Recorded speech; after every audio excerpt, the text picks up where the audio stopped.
In honor of ChatGPT, a joke. In an effort to reduce operational costs and improve efficiency, Old MacDonald has recently replaced 2 workers on his farm with one AI-powered robot. MacDonald said that the business insights and process optimization gained from this move are, quote, militaristic and unironically American.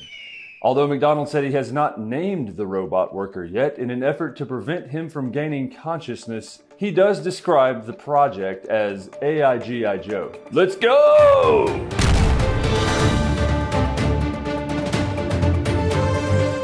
Hello and welcome to the weekly stand-up. I'm your host, Rob GPT.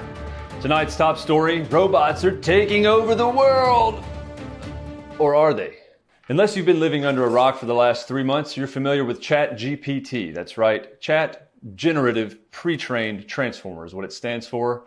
And let me interrupt myself with we're doomed. Transformer's right in the name. I didn't know that. Research Transformer, right? Oh God. Well, there are a lot of things the ChatGPT bot can do. It can generate a blog article for you. It can help evaluate decisions. It can give you business insights you might not have had otherwise. But before you come and take my job, they took our job! Chatbot. Here's a list I've compiled of the top 5 things that ChatGPT cannot do.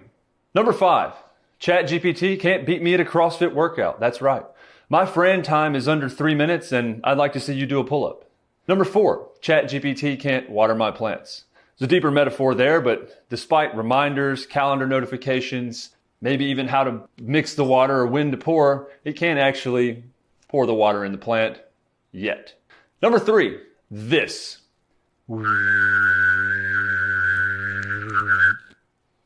Your move, ChatGPT.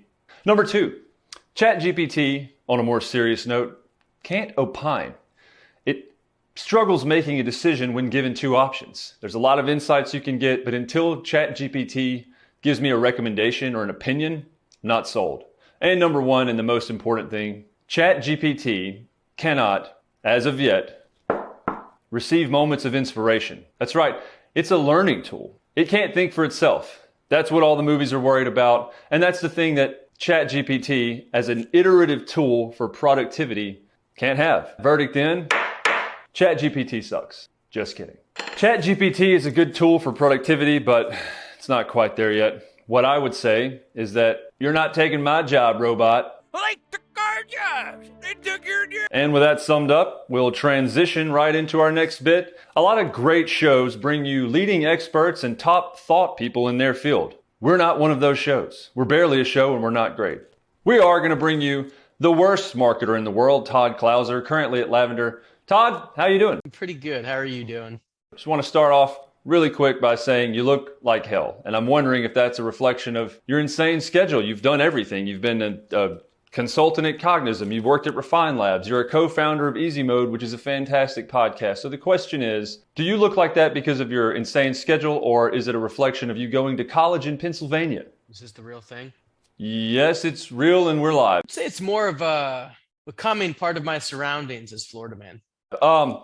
Anyway, we'll move into the very first thing I wanted to get to, a segment, weeks, months, or days. I want you to use weeks, months, or days to fill in the blank on the following 3 questions. Do I get to hear all 3 before I answer the first, or do No, you don't get to know what they are beforehand, which makes it almost absurd, but here we go. I forgot the damn questions. Question 1. Is it weeks, months, or days before ChatGPT turns into Vicky from iRobot and takes over the world? Years. Let's hope so. Question 2. Would you say it's a matter of weeks, months, or days before dark social and true multi-touch attribution is solved for? We don't have enough time for you to think. Months. Agree to disagree, right? Third question. Is it weeks, months, or days, you only have 1 left at this point, before Lavender officially reaches the 1 million jobs landed mark? Definitely days. Days. Excellent. Happy with. Yeah. Understood. Thank you, Todd. You're a gentleman and a scholar, despite being the worst marketer on the planet. Thanks. We'll see you next time. Oh, wait. Todd, before you go, 1 bonus question. How disappointed are your parents in you for your career as a TikTok and YouTube content creator? They support me in every way possible, Robert. Well, what I heard is my parents need a phone call because they don't love me either. Thank you, Todd. Transitioning directly into our next segment, speaking of disappointed parents, Sponsorships on LinkedIn for influencers. What is this, TikTok? Taking money to act as spokespeople? It's outrageous. It's sickening. I mean, who would do that? Selling out, selling your soul for a couple bucks. It's beyond reproach. And there's really not a whole lot bit of breaking news, it seems. And, well, we just got our first sponsor! Woo! All right, what a day to celebrate. So I want to start off by saying this. We got sponsored after just one episode and throwing a party. Woo!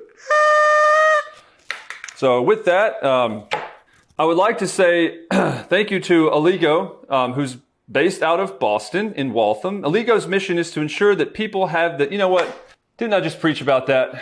I don't want to be a hypocrite, but what I've heard from this sponsorship is that this is enough for people to pay me.